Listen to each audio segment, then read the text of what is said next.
Olá, bem-vindos a mais um Discurso Direto. Desta vez estamos aqui com António Barreto, sociólogo, uma das vozes mais lúcidas do país na atualidade, já há uns anos e continua a estar sempre a seguir a atualidade na primeira linha e a comentá-la nos seus artigos de opinião semanais. Hoje está aqui para ser entrevistado por esta edição do Novo com o Jornal Económico. Muito obrigada por se juntar a nós. Muito obrigado, eu. António Barreto, estamos aqui em plena semana da Jornada Mundial da Juventude. É inevitável que comece por lhe perguntar como é que tem seguido este encontro, ainda que saiba que não é católico, não é crente, mas como é que tem visto este movimento? Com bastante atenção e interesse. Estou à espera que acabe para depois ler por extenso os discursos do Papa, sobretudo.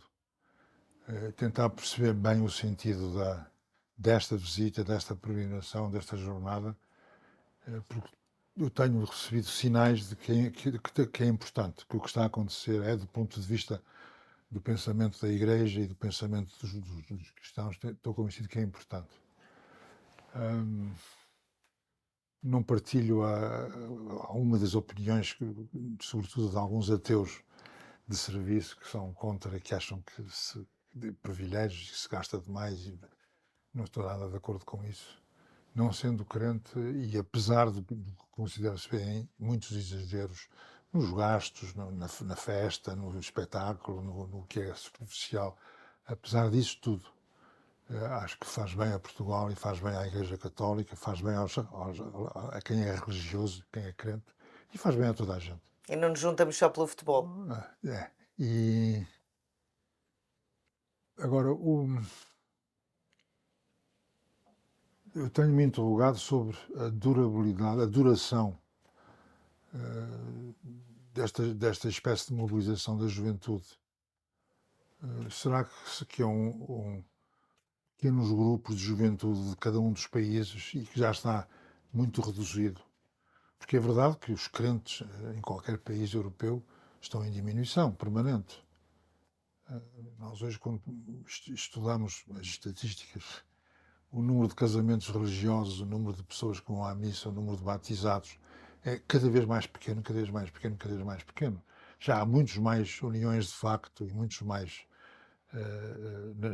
digo que se chama nascimentos fora do casamento, isto é, de pessoas não casadas, muito mais do que isso, do que matrimónios religiosos católicos. E, portanto, numa altura em que há um enorme e acentuadíssimo decréscimo da prática religiosa, sobretudo na Europa, penso eu, no mundo ocidental, você olha para o que se está a passar e eu fiquei impressionado com as coisas que eu vi, seja na televisão, seja em direto, de entusiasmo, de alegria, de música, e depois a religião está a perder aquele ar circunspecto, E distante. muito sério, muito frio, e por cima a falar em latim, que era a religião onde eu nasci, onde eu nasci e cresci.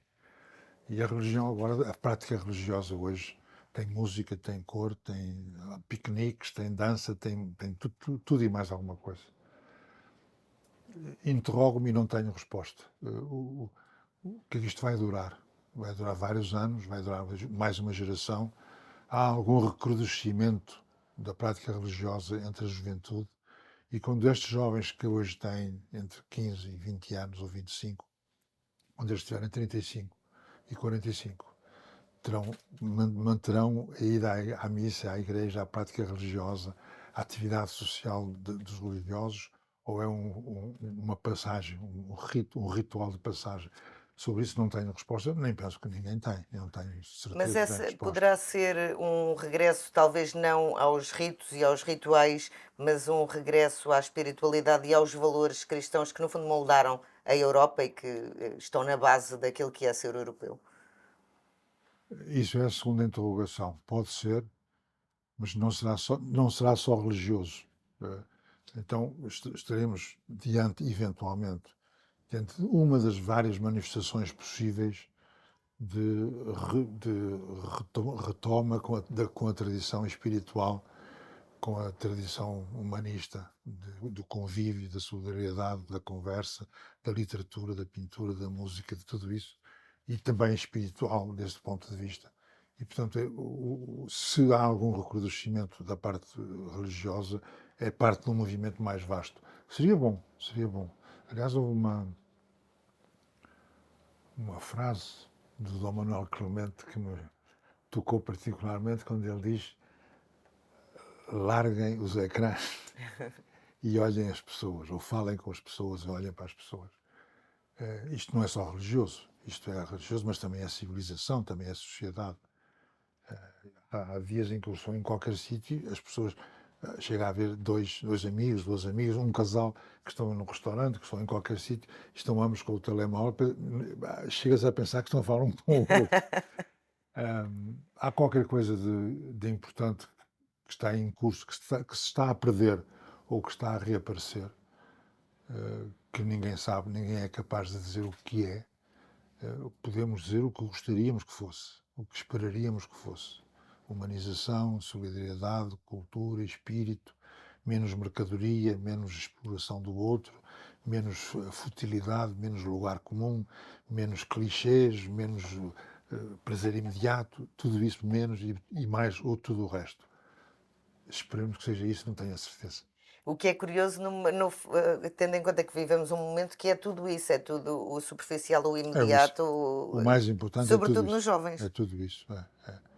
Por isso, por isso eu me interrogava há bocado, será que isto é um fogo, é um fogacho, é um grupo pequenino. Em cada um destes países há 100 mil, 200 mil, 300 mil pessoas, mas isto não dá para os 10 milhões ou 50 milhões ou 100 milhões que precisaríamos. É um momento muito interessante para um sociólogo. É, é. Mas como sempre, as coisas mais interessantes são as coisas que levantam mais dúvidas e mais interrogações do que dão respostas. E como é que vê o momento que estamos a viver, quer em Portugal, quer em Portugal integrado numa Europa que está tão radicalizada, tão. Ah, eu já estou habituado a que me tratem de cético. Não sei se é pela minha idade ou se tenho razão. Eu creio que tenho razão. Você tem hoje há qualquer coisa de muito importante que se está a passar no planeta. Fora o clima, a energia, isso são coisas mais Mais importantes, práticas. mais fundamentais e mais. Agora vamos chegar às sociedades humanas, comportamentos. Aquilo que nós estávamos habituados até há pouco tempo, dos grandes poderes, a grande balança de poderes mundial está praticamente desfeita. Um novo grande poder está a surgir com toda a força, que é a China, ou um poder que já foi grande e que está a perder, mas que antes de perder, quer dizer, não sei se vai perder mesmo, mas que vai ainda fazer estragos para se manter, é a Rússia.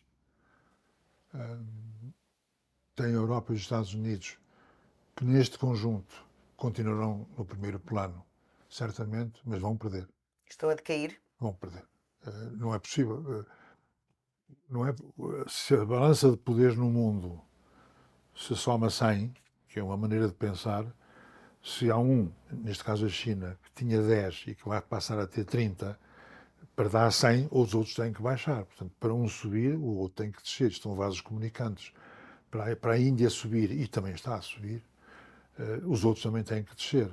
O resultado, em poucas décadas, em 10 ou 20 anos, será de um Ocidente, com tudo o que tem de técnico, de sabedoria, de história, de crença, de religião, de costumes, de civilização, tudo isto ter menos importância no mundo do que tem hoje, ou do que teve no passado. Isso tenho a Mas, certeza mas, esse, absoluta. mas esse Ocidente já contagiou, de certa forma, esses países que, aliás, crescem e acabam por conseguir tomar mais espaço nessa balança, também pelo que foram beber ao Ocidente e pela forma como conseguiram penetrar, adaptando-se. Isso não poderá criar Eles um foram ver o que mundo mais quiseram, não é? equilibrado? Eles foram beber o que quiseram. Certo.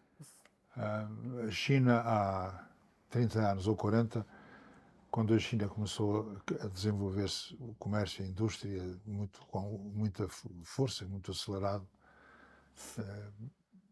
Havia uma espécie de mito que se dizia, que é uma velha tradição do pensamento ocidental, que é que não há democracia política sem democracia económica e vice-versa.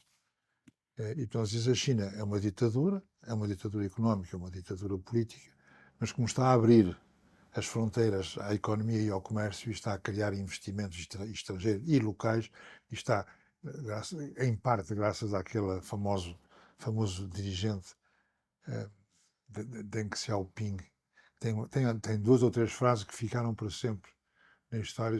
Dizia, não me importa nada que o gato seja amarelo, castanho, o que eu quero é que ele mate ratos. Um, e pensava-se que o desenvolvimento económico ia ser muito grande nas primeiras décadas, que acabaria por trazer democracia política. Não trouxe. A China é um caso único e de total abertura económica e de total fecho político. Isto, nós pensávamos que não era possível uma coisa sem outra. E, portanto, os chineses vieram beber na tecnologia, no comércio, na ciência, na maneira de vestir, tudo e mais alguma coisa, menos na política e na democracia. E eles agora dizem, aliás, tanto os russos como os chineses dizem hoje, falam da economia, o mundo da economia liberal, que não é connosco. O mundo das políticas liberais ocidentais, que não é nossa. Nós temos outra tradição. Os russos, o Putin diz constantemente, a nossa tradição é outra. Nós não partilhamos esses valores. Isto é assumido. Há uns países que no passado diziam não, nós somos uma democracia. Alguns países ditos de leste, democracias populares. Mas hoje é absolutamente assumido que não tem a democracia é uma prática política do mundo ocidental, capitalista, ocidental, não é connosco. Eles não têm qualquer espécie de pejo de dizer isso. Portanto, universalmente, nós estamos num caminho. Se conseguir ultrapassar esta grave crise que estamos a viver agora e que vai durar com a Ucrânia e com a Rússia e com a Ucrânia, se conseguir, daqui a 5, 10, 15 anos, retomar um plano de negociação e de coexistência, eu tenho dúvidas, mas é possível que sim. Se conseguir, o mundo vai ser muito diferente do que é hoje. E o mundo ocidental e americano e ocidental também vai ser diferente. O importante para mim, se é que eu tenho idade para isso, mas o importante para mim não é retomar o poder que a Europa teve. Houve uma altura em que a Europa mandava no mundo, ponto final. Não vamos, isso acabou. Acabou-se. Muitas coisas acabaram no mundo, a pirataria também acabou, os impérios também acabaram. O que é importante, ou para mim seria importante, é que o Bloco Europeu, com as suas solidariedades, com as suas comunidades, com o seu projeto comum de vida, de sociedade, com a América, possa não perder tudo. E, portanto, que se mantenha num primeiro plano, apesar de já não ser um primeiro plano sozinhos. Tem que ser um primeiro plano partilhado. Permanentemente negociado, permanentemente partilhado. Nessa altura, nós não perdemos, o mundo não perde tudo, se a Europa souber fazer isso. Mas a Europa não tem vindo a implodir-se A Europa, ao não, mesmo tempo que sofre esses ataques externos, não. com os movimentos populistas, A por Europa exemplo. cometeu 2 ou 3 erros gravíssimos que soube recuperar no curto prazo, soube recuperar com uma velocidade que me impressionou, que impressiona qualquer um. A Europa dependia em grande parte do gás e do petróleo russos e num ano encontrou substitutos. O mais sério golpe que a Rússia teve foi de repente ter perdido a força económica que lhe tinha, que lhe dava. A Rússia está a vender gás e petróleo a menos de metade dos preços à África e à China porque precisa de fazer dinheiro. A Europa não quis ter indústrias pô-las na China. Não quis ter energia, comprou à Rússia. Não quis ter fábricas importantes, pôs no terceiro mundo, no quarto mundo, onde quer que seja. A Europa quis ficar com o bom e o fácil. E o limpo. É. A Europa não pode fazer mais isto. A Europa, no futuro. Outra coisa que a Europa perdeu força militar e de defesa, porque achou que os Estados Unidos tratavam de tudo isso. Agora, de repente, os europeus estão-se a dar conta que têm que ter a sua própria força, porque nos Estados Unidos, conforme vão ter o Biden ou conforme vão ter o Trump, as coisas mudam. Esta aliança América-Europa, que funcionou durante várias décadas, está sempre em causa. A partir de agora está sempre em causa. E, portanto, tem que ser também tratado e cuidado. Portanto, o essencial para mim é que a Europa saiba refazer-se, refundar-se, sem nenhum sonho imperialista ou nenhum sonho, nós é que mandamos no mundo, que isso não vai mais acontecer, é inevitável, mas que saiba manter-se no primeiro plano da civilização, dos valores, das crenças, do modo de vida, isso é o importante. Mas como é que isso joga com os movimentos populistas crescentes que temos visto? Temos a Itália com uma liderança de extrema-direita, temos a extrema-direita a subir em França, até na Alemanha. Aqui também há já essas Tem que se combater, movimentações. tem que se combater. A Europa, a história da Europa também é isso. Teve ditaduras, teve populismos, teve extrema-direita, teve extrema-esquerda, teve isso tudo sucessivamente. Portanto, o que não serve tem que se combater, tem que se derrotar, combater com melhor democracia, com mais cultura, com mais solidariedade, com mais firmeza, com mais autoridade, com democracia, com democracia, com democracia. Vou-lhe dar o exemplo, que não é o único nem é o mais importante, mas para mim que é a corrupção. É do pior que aconteceu à democracia ocidental. Foi deixar-se moer por dentro, corromper. Há outros continentes corruptos, ainda mais, em certo sentido, há outros regimes, isso não me interessa-me nós. Você tem 3 maneiras de combater a corrupção. Uma com a ditadura política. Outra é com o populismo. É preciso limpeza, vamos limpar tudo, tem uma vassourada, correr com eles. E outra é a democracia. Eu quero esta. Democracia e justiça. Com isto eu consigo combater a corrupção. Mas a justiça tem sido um Com o problema. populismo crio outro, combate uma e crio outra, e com a ditadura crio a ditadura. Será que a Europa pode combater populismos de qualquer que sejam, de esquerda ou de direita, o que quer que seja, pode combater sem ditadura, sem populismo, mas com democracia? Mas a justiça é uma peça fundamental e tem sido um problema, pelo menos aqui em Portugal. Tem sido um grande problema.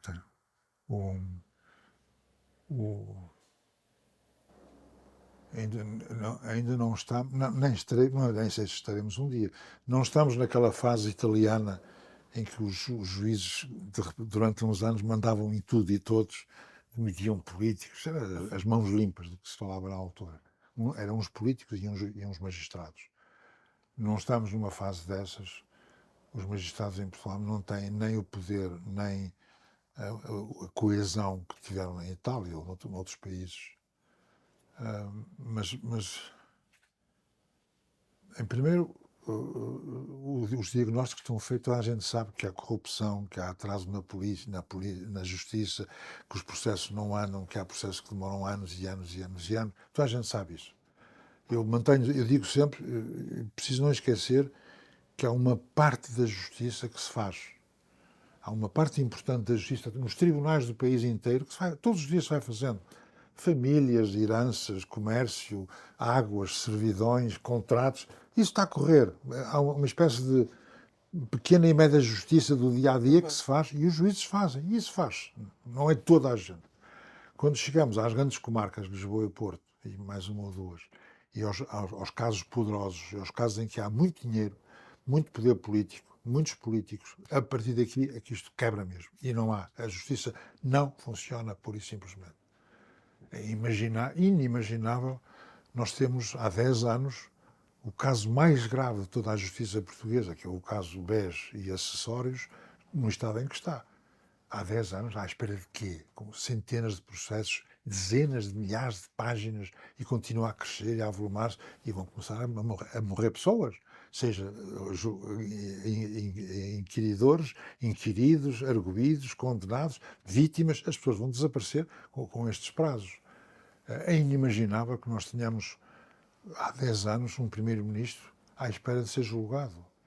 Eu não sei se ele quer estar à espera ou se ele gostaria de estar à espera a vida toda, à espera de pessoas. Não vou debruçar-me sobre isso. Mas isto não é imaginável, não é aceitável. E o que mais me choca é eu sentir que uma parte importantíssima da elite política portuguesa e da elite académica e da elite científica e técnica e empresarial vive bem com isto. Acham, devem a tomar o aperitivo ou o café à noite dizer não há justiça em Portugal, pá, é sempre os corruptos, pá, não. Mas não poderia haver um maior esforço? As Não há forças, ação para as coisas as forças mudarem. sociais, económicas e empresariais e sindicais não podiam ter mais energia a exigir que se faça o que é preciso fazer para reformar a justiça. Não poderia haver mais iniciativa do Parlamento. O Parlamento parece que tem medo da justiça. Não poderia haver mais iniciativa do Presidente da República, deste ou dos anteriores. Certamente que havia, e mesmo do Governo. O Governo diz sempre, não tem nada a ver com a justiça. Não se querem envolver porque dá amassadas e dá aborrecimentos. Mas o Governo tem uma enorme um Responsabilidade. enorme campo de responsabilidade e de ação a propor leis, a fazer legislação. O Parlamento, a legislação sobre a justiça é exclusiva do Parlamento. E eu pergunto-me todos os dias, mas como é que é possível que as pessoas vivam em paz com a justiça que têm? Houve uma altura, não sei, há 30 ou 40 anos, havia e há umas sondagens que algumas empresas fazem ao estado da população. Então, quais são destas instituições as que se portam melhor? E fazia uma espécie de... Você deve ter visto isso nos jornais. Há 20 ou 30 anos, o grupo político-social em que a população tinha mais confiança eram os magistrados. Número um. Os últimos é sempre os deputados, a gente já sabe que é Políticos. assim. E depois vinham os jornalistas, os médicos, as polícias, os empresários, conforme às vezes ia mudando de vez em quando. Em 30 anos, os juízes passaram para o último lugar. E nós vivemos em paz com isto. Eu não vivo em paz, sinceramente. E impressiona-me como tanta gente vive em paz. Muitas pessoas têm medo, porque os juízes sabem coisas que não deviam saber, porque os juízes podem julgar, porque os juízes... Mas é a verdade. O facto de haver tantos casos e tantas polémicas e tantos maus exemplos no governo que temos de maioria absoluta há um ano e meio, também contribui para esse sentimento de que as coisas não funcionam e também para o sentimento de é melhor não mexer em nada porque senão isto ainda vai ser pior. Nós assistimos àquele inquérito que o Presidente da República criou para se fazer um certo escrutínio para quem iria governar-nos, mas que as perguntas que lá estão deveriam ser assumidas à partida por consciência de quem vai governar e de quem convida para governar. Não? Eu acho que este governo está em séria crise política, ou seria. Em crise política estamos todos. Uhum. Não creio que a corrupção seja o pior deste caso. Acho que junta-se aos restantes. Impotência, sim. Incapacidade de concretizar as suas responsabilidades, sim. Muita inexperiência de muitos ministros. É uma coisa estranha como é que um político experiente como o António Costa, um primeiro-ministro experiente como ele, se rodeou de gente menor do ponto de vista da experiência política, da competência. Parece que são todos diretores de serviço ou diretores de qualquer coisa, não são pessoas com capacidade política para administrar grandes setores da vida social. Nós tivemos há pouco tempo, talvez, 2 ou 3 dos factos que são dos pontos mais baixos a que a democracia portuguesa que chegou foi todo o caso TAP, toda a história da TAP, o inquérito à TAP, a maneira como aquilo se passou, a demissão, contra-demissão, demissão aceita, demissão não aceita. Aquilo foi uma balbúrdia de grande incompetência e imoralidade. Tivemos o caso do outro ministro que um dia decidiu tomar sozinho a responsabilidade de decidir o aeroporto é aqui. E veio à televisão, contentíssimo com ele próprio, dizer, eu tomei a decisão, o aeroporto é aqui. No dia seguinte o primeiro-ministro diz, não é. Então peço desculpa, então demito-me. Não se demite, então não me demito. Isto parece E, no uma. entanto, continua, quer o ministro da Parece, TAP, quer esse isto, durante isto, um isto tempo ainda. parece a revista à portuguesa. É um facto de vaudeville.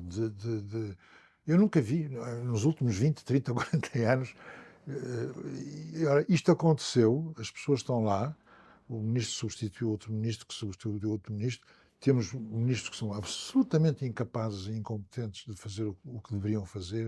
Também os há bons, certamente que sim, mas não. A maneira, por exemplo, como hoje os principais locais de crise, a meu ver, não é os únicos, mas os principais, entre os principais, são os serviços públicos. O atendimento ao cidadão, a igualdade de todos os cidadãos perante a educação, perante a justiça, perante a segurança social, perante os telefonemas do cliente, perante a fidelização, que é uma obscenidade inventada em Portugal, na saúde, nos serviços de urgência, nos centros de saúde. Aqui há crise muito séria. Há pessoas que estão há 6 meses ou há 10 meses com casos em justiça e que, quando lá vão, dizem: hoje não, hoje há greve. Mas então, tem marcado às 10, não, nós só começamos a greve às 11. Portanto, fica aqui uma horinha e depois vai-se embora, porque nós vamos em greve. E porque, fazendo greves assim, não têm que pagar o dia. Não lhes descontou o dia do salário. Não descontam o dia de greve. Isto não é pensável, não é admissível. Não é admissível que um governo deixe prosseguir. E dizia eu agora, o facto, o que melhor ilustra a inexperiência incompetente de tantos ministros é o facto de os principais pontos de crise estarem nos serviços públicos, nos serviços que mais dizem respeito aos cidadãos: saúde, educação, transportes públicos, segurança social, o atendimento, até o atendimento, resolver um problema fiscal, um problema de autorização, etc.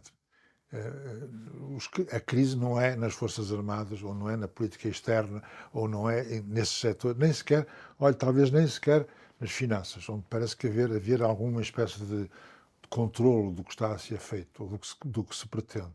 Mas é nos serviços sociais, e isso, em grande parte, a responsabilidade é do Governo e dos ministros. Portanto, a crise não é do Estado, não é do país, não é o Estado da nação, não é a nação que está doente, é o governo que está doente e que devia ser. Acho que sim. Algumas indicações que temos, por exemplo, da vida económica, em que o que se esperava que corresse mal não está a correr tão mal como isso, seja a produção, seja o rendimento, seja a exportação, seja a percentagem de dívida pública relativamente ao PIB. Há alguns desses indicadores que mostram que a economia, ou porque a economia é privada, e são as empresas privadas, ou porque há a economia europeia. Portugal já não é uma economia completa, é um bocadinho da economia europeia. Portanto, há 3 ou 4 fatores que fazem com que, do ponto de vista económico, as coisas não estejam más desse ponto de vista. Portanto, a crise é política, não é? Não é. Há alguns anos podia ter sido económica, quando foi da bancarrota, do tempo do engenheiro Sócrates e da troika que se seguiu. Nessa altura havia uma crise económica e social profundíssima antes da crise do governo. Agora nós estamos perante essencialmente uma crise de governo e uma crise de administração pública, uma crise de partido governante, de Estado, nesse sentido. E o que é que seria a melhor solução, ou pelo menos um passo para as coisas se resolverem? Seria mais uma remodelação? Seria uma intervenção mais profunda, por exemplo, do Presidente da República, concretizando a dissolução do Parlamento de que tantas vezes tem falado? Ou isto deveria partir mesmo de António Costa e do Primeiro-Ministro assumir e emendar o seu erro? Eu faço o possível, apesar de ter outros apetites, eu faço o possível por ser um tradicional e um conservador na política. Uma eleição faz por 4 anos. E você faz umas promessas, ganha as eleições, governa. E respeita quem perdeu. E os que perdem respeitam quem manda, quem comanda. Não é quem manda, quem comanda. 4 anos depois, o povo vai dizer: fizeste bem ou fizeste mal. Se fizeste mal, corremos contigo. Isto é o grande mérito da democracia, é isto. É correr com quem governa mal. E, portanto, eu espero que ao fim de 4 anos a nossa população corra com este governo ou com este partido que governou mal. Tudo o resto, exceto em casos de crise verdadeiramente grave, uma perturbação profunda, ou então a maioria pede. Se a maioria parlamentar chega ao Presidente da República e diz, por amor de Deus, convoque eleições porque nós não podemos mais, então faz-se. Olha, acontece em Inglaterra, acontece a maioria legislativa, não, por uma razão qualquer, não consegue continuar a governar e pede para haver uma dissolução e novas eleições. Caso contrário, são os 4 unidos. E os 4 unidos são os que dão a força ao eleitorado. Que é o eleitorado que vai dizer sim ou não. Não é o Presidente da República, não é o Ministro, não é o chefe do partido da oposição, não, é a população. E nesta situação em que nós vivemos, eu sou defensor da persecução deste mandato até ao fim. Entendo que o Primeiro-Ministro seguramente que tem a intenção, ou se não tiver, é porque é tolo, mas ele tem que ter a necessidade de fazer uma remodelação forte, várias remodelações fortes, mas não é só a remodelação das pessoas, e de alterar as políticas, nomeadamente nos serviços públicos e nos serviços sociais, que é indispensável que assim faça. O governo habituou-se a, quando há um problema, distribuir dinheiro, manda cheques. O cheque da pandemia, o cheque do Covid, o cheque do social, o cheque do 3%, o cheque da inflação e distribui cheques. Eu devo dizer que eu não acho mal. Que há pessoas que vivem com dificuldades para comer. Comer pão, comer margarina, comer qualquer coisa. E que recebam um cheque para ajudar ao fim do mês, acho muito bem. Isto não resolve nada. Não resolve a prazo nada, porque no mês seguinte vai ser preciso mais um cheque, porque 6 meses depois vai ser, se não houver investimento, produção, reorganização económica, reorganização social, se não houver isso, não serve para nada. E, portanto, eu espero que ele faça o necessário, que remodele, que arranje novos ministros, que tenha novas políticas, que chame novas colaborações, que ajude, que seja ajudado pelos sindicatos, pelos corpos profissionais, pelas academias, pelos empresários, seja por quem for, por quem vive em Portugal e quem pode viver que não seja dependente do Estado. Porque parece que este partido, esta maioria, e talvez seja o caso dos partidos todos em Portugal, só vivem bem se as instituições dependerem deles. Governar é mandar. E quem manda, as pessoas obedecem. Infelizmente, a sociedade civil muitas vezes deixa-se apanhar e gosta que mandem neles, porque vão buscar alguma vantagem depois no E não têm a no responsabilização do lado subsídio, deles. não têm a responsabilidade e depois vão buscar o subsídio, o apoio, a autorização, ou o que for.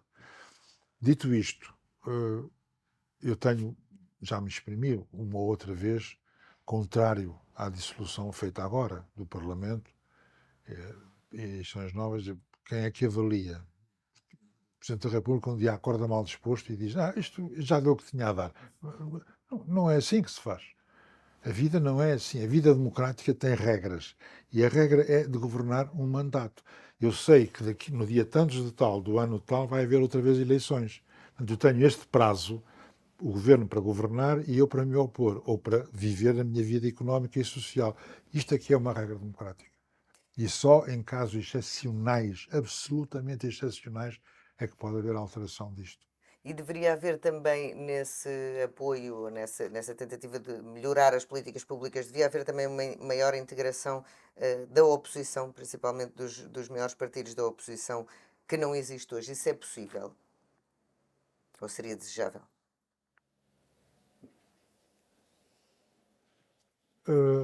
Se for para fazer um grande governo de coligação, numa altura qualquer, eu sou favorável.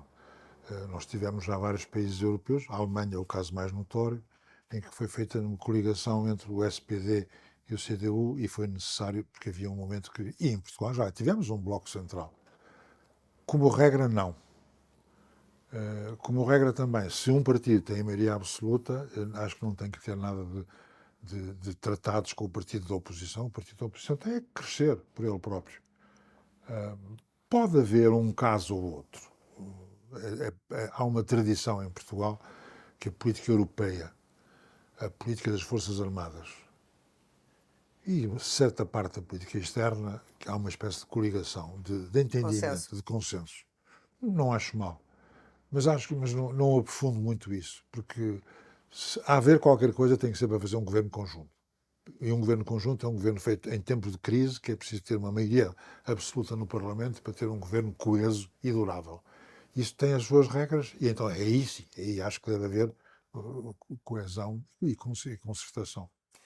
Já o disse que o governo vive uma crise, o Partido Socialista, por inerência, vive uma crise, e as oposições, como é que olha para elas? O PSD, que é o maior partido da oposição, está em crise também. Esta liderança é competente para fazer a oposição que deveria estar a fazer e exigir as políticas e as alterações, ou Olha, uma alternativa? eu acho que o PSD está em crise, mas acho eu e acho toda a gente.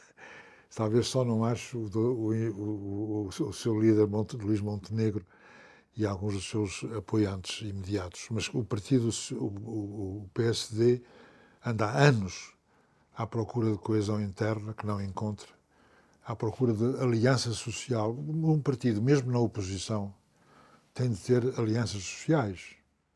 Os empresários, os sindicatos, os professores, os funcionários, os autarcas, as forças vivas, as instituições, a Igreja, etc. E o PSD não sabe, não soube até hoje encontrar os seus associados, a sua base de apoio, a sua base social, não soube encontrar. Durante um tempo, a força do PSD, há 20 ou 30 anos, o PSD sempre foi uma algazarra, como é sabido. Tinha os barões, o termo barões do partido é um termo próprio do PSD, com exceção do período de ferro e fogo do Dr. Cavaco Silva. O resto do PSD tem sido sempre um bocado à procura entre os barões, e depois quando entram uns, os outros vão para a rua, saem, depois voltam depois vingam-se a seguir, e sempre foi aquilo. Se o PSD continuar a ser isso, como tem sido até agora, não sai da cepa torta. Não chega E lá. vê alguém no PSD que fosse capaz de Bah, trazer essa unidade? isso não sei, isso eu não sei.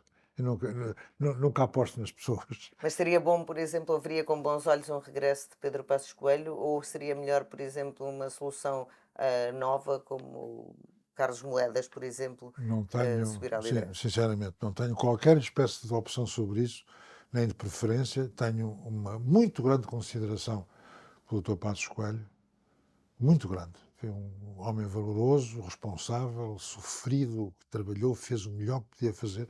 Nem sempre, muitas vezes não estive de acordo com ele, nem sempre, muitas vezes. Mas ele fez, e uma parte do que ele fez mais difícil era o que tinha de ser feito e o que devia ser feito. E ele fez com o sacrifício dele, da vida política dele. Se ele quer voltar ou não quer, não sei. Se ainda tem condições para voltar ou não faço a mínima ideia. É preciso conhecer os partidos e conhecer a associação das pessoas às forças sociais. Eu considero o Carlos Moedas uma excelente pessoa que eu conheci, é uma excelente pessoa. Eu não sei o que ele é no partido. Ser chefe de um partido não é ter uma inspiração divina, agora eu. Não, é ter associações, ter base social, ter solidariedades políticas, institucionais, culturais, ser reconhecido pela população, haver uma espécie de coisa de identificação com a população. Veja o que se passou com dois dos maiores dirigentes, líderes portugueses, que foi o Dr. Mário Soares e o Dr. Sá Carneiro. Tinham uma capacidade de ser reconhecido não é visualmente, as pessoas reviam-se neles, sentimentalmente, politicamente, culturalmente, reviam-se neles. Repare que o Dr. Sá Carneiro, que é considerado um grande herói político português, governou um ano, não chegou a um ano. Ele não deixou, não tem nenhum legado de governo. Olha, tem um legado de governo que certamente nem ele gostaria, nem os apoiantes dele. Agora, nos últimos 2 ou 3 anos, já não sou capaz de dizer porque faltam-me estatísticas, mas durante 40 anos, o governo que meteu na função pública mais pessoas foi o de José Carneiro. Na altura, se calhar, Quando se dizia que não, que é a sociedade liberal, a sociedade civil, o Estado é o socialismo e os comunismos, afinal de contas, ele governa um ano e mete no Estado dezenas e dezenas de milhares de pessoas, com que ele se preparava para fazer uma grande base social. Portanto, a capacidade de reconhecimento político pelo exemplo pela crença, pela vontade, pelo estilo. O estilo não é superficial, o Uhum. estilo forte, o estilo democrático, de caráter, muitas vezes marcam mais do que o programa político. É por isso, ou é em parte isso que explica, por exemplo, o ascendente que tem vindo a ganhar André Ventura? Porque mais do que o Chega, é André Ventura que se tem vindo a destacar. Quer dizer, não é certamente pelo programa político que ele não tem. Portanto, aí estamos entendidos. Ele tem um estilo e um género que, em certo sentido, corresponde a isso. Há muitas pessoas que se reconhecem naquela gritaria, preciso de uma vassourada. A limpeza geral disto. Quem é que limpa? É ele. Limpar um país é preciso uma escola, uma elite, gente competente, sabedora, uma organização, um partido, pessoas que sabem o que estão a fazer, apoio democrático. E se houver isso tudo, não é limpeza que precisa, é de reforma. Agora, é verdade que em qualquer país, e Portugal também, quando há elementos de crise que se criam e que não se encontra solução, depois há um bocado de corrupção, depois há políticos muito contentes com eles próprios, que é o nosso caso, surgem estas coisas e de repente aparecem esta espécie de desabafos. Eu era preciso ser eu era pô-los todos na rua, mandá-los todos lá para fora, ou eu era, olha, presos por aqui, os candeeiros, Um tem uma Salazar em cada limpeza toda. esquina. Isto aparece, há em todo o sítio. Às vezes é só um bocadinho, às vezes é um bocadinho mais, mas há em todo o sítio. Há na América Latina apóteses disto, é mesmo das grandes tradições latino-americanas.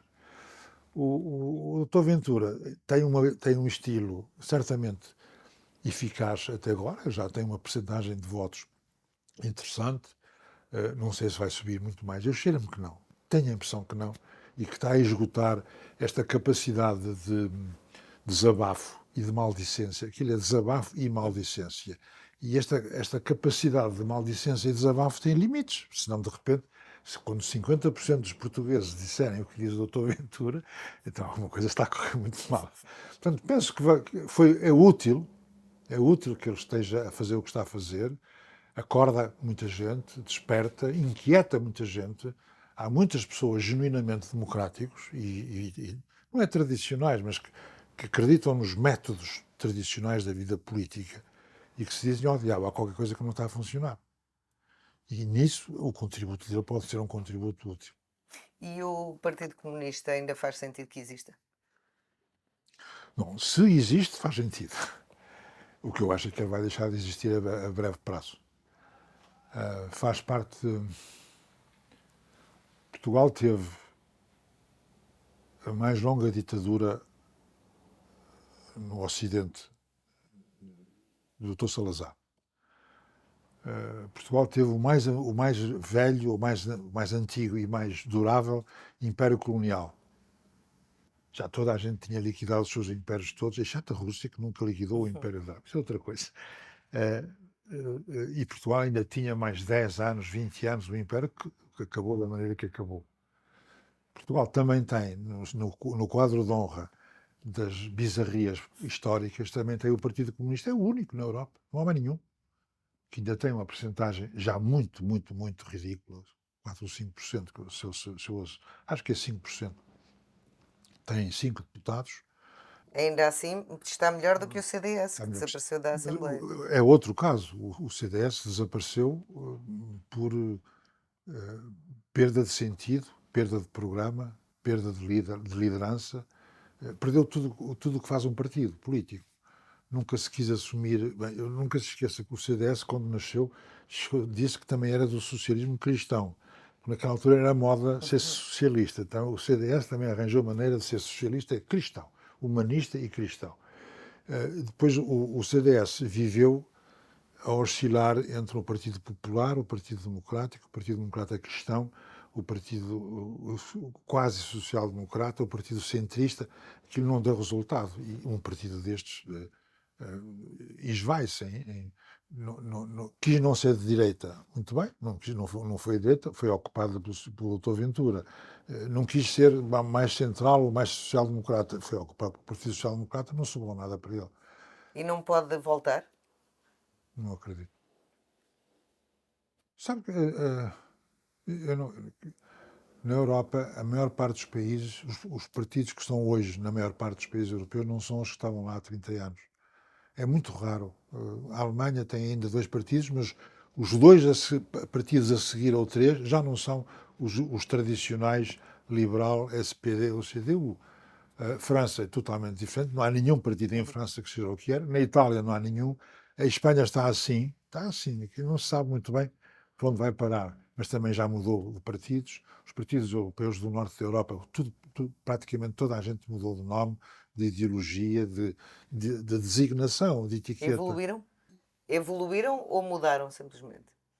É as duas coisas, é as duas coisas. E só para terminar, estamos. Eu estou convencido que em Portugal vamos hoje, se você comparar, isto tudo é muito novo. No Portugal tem poucas horas de democracia, não é? Como é que poucas horas de voo. Ahm, o Bloco de Esquerda é um partido novo, não existia há 20 Uhum. anos. O Partido Comunista é um partido velho, mas vai acabar. O PS mantém-se, a meu ver, à beira do momento decisivo da sua vida. Mais que nunca. Mais que nunca o PS vai decidir entre este ano e os próximos 2 ou 3 anos, vai tomar decisões que vão fazer desaparecer a prazo ou manter-se e renovar-se. Mas o PS está num seríssimo encruzilhada histórica e política. Parece que não, porque há o doutor António Costa. Quando ele desaparecer. Mas lá dentro, só Deus sabe. Ou nem Deus sabe. Tem o PSD, que é uma aberração ideológica e doutrinária, sempre foi, que teve um contributo formidável para a democracia portuguesa, como o PS, mas é uma aberração ideológica. O que é de esquerda, o que é de direita, o que é de centro, que a partido quer lá ter tudo sempre. O CDS desapareceu, apareceu. Portanto, você tem no conjunto português, para já não falar no PAN e no Liberal e no Livre, o espectro político hoje muda muito mais depressa do que antigamente. Há 40 ou 50 anos os partidos duravam 30 anos, 40 anos, e agora estão a mudar mais depressa. Acho que é natural. Mas é bom para captar mais elites junto da sociedade. Seria bom que houvesse mais elites da sociedade que estivessem dispostas a entrar na política e a disponibilizar-se para governar. Seria muito bom. É o meu último desejo, se quiser, é que a elite política portuguesa se alargue, se cultive, se eduque. São tudo coisas que lhe faltam. Falta cultura, falta seriedade, falta educação, falta experiência. A elite política portuguesa parece que todos os anos está a ficar pior, a diminuir, interessada na gestãozinha, na gestão do dia a dia, no lugarzinho, no empregozinho, no amiguinho, e mantém isto, e criou-se esta espécie de. Há uma espécie de tradição que é o voto explica tudo e justifica tudo. Portanto, se eu tenho os votos, mando. Portanto, coloco as minhas pessoas, os meus amigos, a minha família, os meus interesses. Quando um for embora, vem outro. Eu protesto contra o que vem. E esta democracia está a minguar. A elite política está a minguar, a minguar, a minguar, a mingar. E isto é perigoso, evidentemente. Mas para isso não seria preciso, mesmo para terminar, que os partidos políticos deixassem de ser partidos políticos na sua forma tradicional. Não, acho que não. O objetivo de um partido político não é conquistar o poder neste momento. Não estou a dizer que está bem. Não, como é que queria dizer? Os partidos políticos hoje já não são o que eram há 40 anos, e muito menos do que eram há 100 anos. Eu, em certo sentido, por exemplo, o facto dos partidos políticos hoje serem total e absolutamente dominados pelo chefe, acho isso absolutamente aberrante. E não é só aberrante, é prejudicial ao partido. Futuro. Estes partidos assim não têm futuro. Um partido que tenha ele próprio ter a sua elite, ter a sua própria classe dirigente, económica, financeira, política, cultural, tem de ser assim. E, portanto, se acabarmos com o partido, o que é que sobra? Movimentos espontâneos? Não acredito nada nisso. Acho que o partido político adequado ao seu tempo, Agora há esta coisa horrorosa chamada redes sociais. Será que isso tem implicações políticas? Tem. Eu não sei muito bem quais, mas não conheço muito bem a mecânica como isto se vai desenvolver no futuro. Mas, evidentemente, que haver esta comunicação que se está a criar e que está a desenvolver a uma velocidade incrível, vai fazer com que a própria vida política se altere ou mude. Ah, há uma história, se já for fora, é fora, não interessa. Mas há uma história que me impressionou muitíssimo quando eu li há pouco tempo, há uns anos. Li a história do telemóvel. O telemóvel nasceu para fazer telefonemas, para falar. Pega nisto. Antigamente era com um aparelho fixo e depois passou para um aparelho móvel. Móvel. De repente houve um maduro que disse, isto a gente fala com... Eu chamo aquela coisa. Depois do lado de lá não está. Era bom que essa pessoa pudesse dizer não estou, por escrito. Receber uma mensagem. Ou eu pudesse dizer, fala comigo. E ele inventou uma coisa chamada SMS, que eram textos de 5 palavras no máximo, que era só para dizer, eu não estou cá, fala logo, até amanhã, e mais nada. Em 10 anos ou 15, o circuito, o tráfego de mensagens ultrapassou o tráfego de fala. Depois disso veio a fotografia. Depois da fotografia veio o FaceTime. Depois disso veio o cinema. Depois disso veio a música e o Google e o computador. Isto não tem absolutamente nada a ver com a coisa inicial. Ora, isto parece que não, mas isto é fenomenal, as implicações sociais disto. A política tem que perceber isto e tem que saber o que fazer. Não pode abdicar de si próprio. A política continua a ser a arte de obter o apoio dos outros, a arte de dirigir, organizar a liderança das sociedades, de organizar as sociedades, continua a ser isso. Simplesmente os meios é que têm que mudar, o que se alterar, sem deixar de ser o que são. Isto é muito difícil de fazer. E não sei como é que se faz, mas vai ser. Portanto, os partidos políticos têm de mudar e não é verdade que podem prosseguir na via atual de ficarem independentes do só líder. Não sei se já repararam, no Parlamento, quando se vota as leis, a maior parte das vezes é uma pessoa que se levanta de cada partido. Levanta-se ali um e o Presidente diz, olha, o PS votou assim. Disciplina Só partidária. um é que se levantou. Então, e os outros 50? Os outros 100? Como é? Houve uma altura em que os partidos, no PS em todo o caso, os partidos tinham, cada deputado tinha liberdade de voto. E, excepcionalmente, no caso do orçamento, ou então quando o chefe do partido pedia, votava-se e dizia-se, para votar isto é com disciplina partidária. E, portanto, cada um tinha que votar de acordo com a disciplina. Mas era um caso absolutamente excepcional. Nós vivemos tal vida em que hoje a regra para todos os partidos é a disciplina partidária. E só tem liberdade, isto é inimaginável, só tem liberdade de voto quem pedir, se lhe for concedida. Isto não é liberdade, nem é democracia. Muito obrigada, António Barreto. Obrigada a quem nos seguiu também em mais um Discurso Direto. Nós voltamos para a semana.